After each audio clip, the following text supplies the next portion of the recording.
How does that coaching, the executive coaching relationship work when they're perhaps pushing back on something like you know, we're old school. This is the way that we've done it for 60 years. Yep. And we understand that people are switching, but we want to be different by staying the same almost. Yeah. Yes. It it's very human. So person to person, um, one on one, because ultimately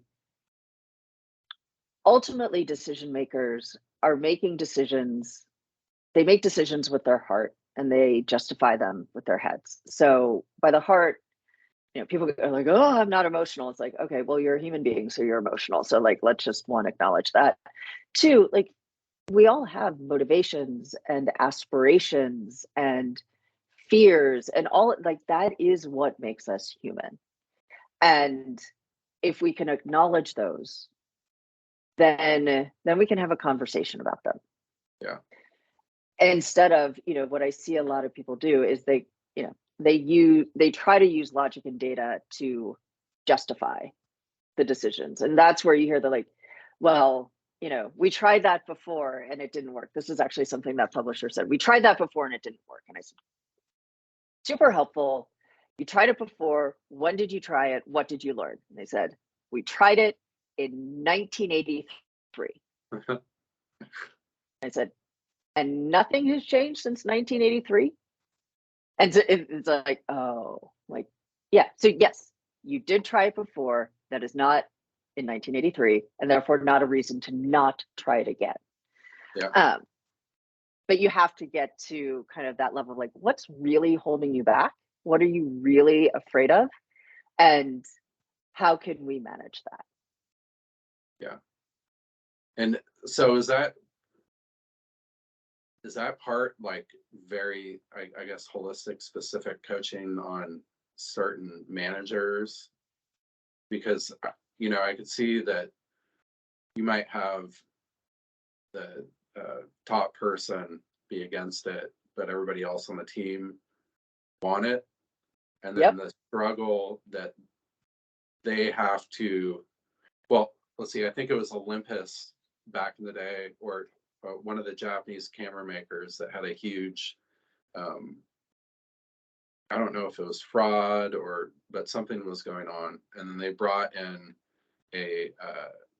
an American accountant to be part of their management team. And immediately he called it out. And there was a structure that you just kind of, even if you disagree with something, there's a hierarchy to it. Yep. And even if just kind of like letting it go on, how difficult from an innovation aspect can that be, managing the relationships and kind of their existing almost like codependencies? Yeah. Yeah. It's super challenging. Because there is a hierarchy in every company. I mean, companies are hierarchical. And so again, one is acknowledging it. Two is, what I'm realizing more and more, and so I say more and more, is that innovation is not an idea problem, it's a leadership problem. Mm. Now, that's not the first thing I say to people because, the leader's like, we're not the problem. I'm like, oh, yes, you are, but that's fine. We'll get to that. We'll get to that in a bit. So it's about kind of doing the work first. So, like I said, player coach, being with the team and observing the interactions. Because sometimes the leader isn't the problem, but the leader above that leader is. And so figuring out, okay, what are really the human dynamics at work? And one, then coaching the team lead, the folks who are all in and believing it, be like, okay, this, X just happened. Here are the reasons why that probably happened. Mm-hmm. What can we do instead? And so then while helping the team kind of navigate those things that never really get discussed, also building a relationship with the leader so that I can have those one-on-one conversations and be like, look, you're making an absolutely logical decision. This is the trap most leaders fall into, is they have metrics where they have to deliver the quarter or the year. I get that. If they don't hit those metrics, their job is at risk, their bonus is at risk. So they absolutely make the logical decision. Except that's the logical decision for them based on metrics, incentives, logical decision for the company. But it is completely opposed to innovation, which is a long-term investment. Yeah, definitely. And so how do we reconcile that? Can we reconcile that? And if we can't, again, let's acknowledge it and let's figure out what we can do. But it's a lot of conversation. It's a lot of, being human with folks and, being honest about what's really going on and what's getting in the way, because ultimately everything is, it's a problem to be solved, but we can't solve it unless we know what the problem is.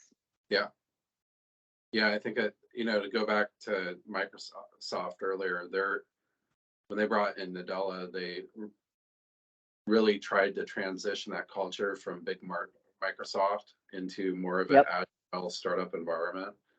And that's, I would say that's going pretty well, but especially due to their size, but it's a whole culture change. And a lot of people that had been there for a long time, like the way that they did things, have either retired or left just because they didn't want maybe watch their baby die, so to speak, the ecosystem that they've lived in for so long. So, no, that is the challenge. Challenge is such an understatement, but the challenge of leadership, but you see that it required Nadella to come in, CEO, and be like, we are changing this, and then stick with that change. So many companies, it's like, you hit an economic downturn, it's like, let's go back to the way things we always did because that worked. It's like, that worked in 1983.